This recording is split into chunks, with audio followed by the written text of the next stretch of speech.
I am honored to virtually welcome Marie-Doha Besancenot, Assistant Secretary General for Public Diplomacy at NATO, who will deliver an online keynote address on behalf of the Alliance.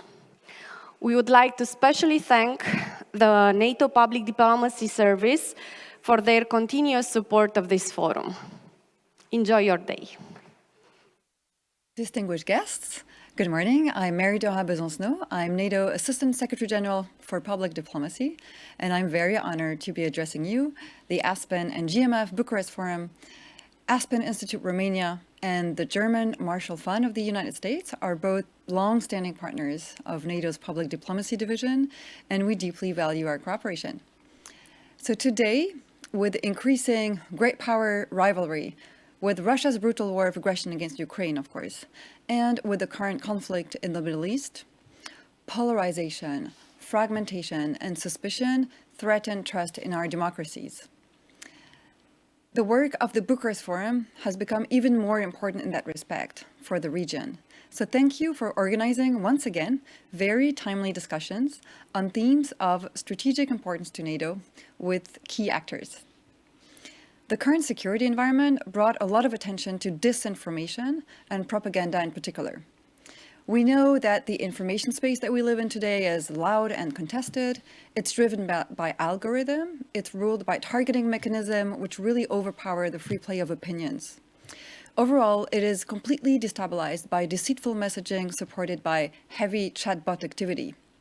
And as we all know, authoritarian actors like Russia and increasingly China are using all those hybrid tactics to advance their geopolitical goals and to interfere in our societies, to undermine our values, so democracy, the rule of law, and rules-based international order.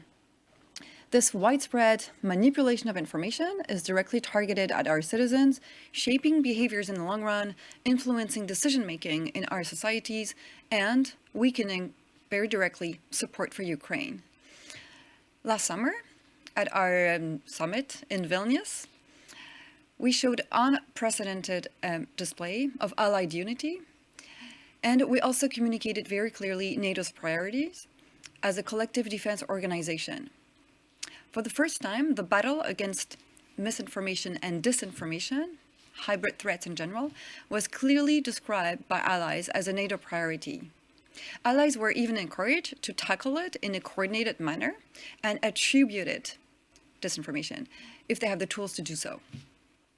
Of course, this demands innovative responses from NATO and from all the institutions and governments faced with the same threat. So what is our approach here at NATO to countering disinformation? We focus first on understanding the environment and then engaging with the actors. Understanding means analyzing, tracking false narratives, alerting our leaders, and providing actionable recommendations to adapt our communications and our messaging. So we look closely at what our audiences are hearing or reading, where they get their information from, and we try to be present there too. We also engage by communicating proactively, using tailored messages about who we are, what we do, what we don't do also, and we assure them of our readiness to defend every inch of NATO territory. So we are present on all types of platforms, and we work with influencers to engage with new audiences who don't necessarily know of NATO. Of course, nothing would be possible if we worked alone. We really need to join forces with like-minded partners, which is why we have a whole of society approach. We work with allied governments, with the European Union, with the G7 Rapid Response Mechanism, and like today, we work with think tanks, civil society, and of course, independent media. NATO's ability to reach out across all sectors is key to our collective ability to address the challenge of disinformation. And I really believe that events like this one today are very good examples of that approach. Today, more than ever, each one of you in the room has a role to play to contribute to shaping our information environment in a way that promotes reliable information, fact-checking, nuanced views, respect for plurality of views, and for encouraging dialogue. So with this, I wish you a fruitful day of debates and discussions, and thank you very much.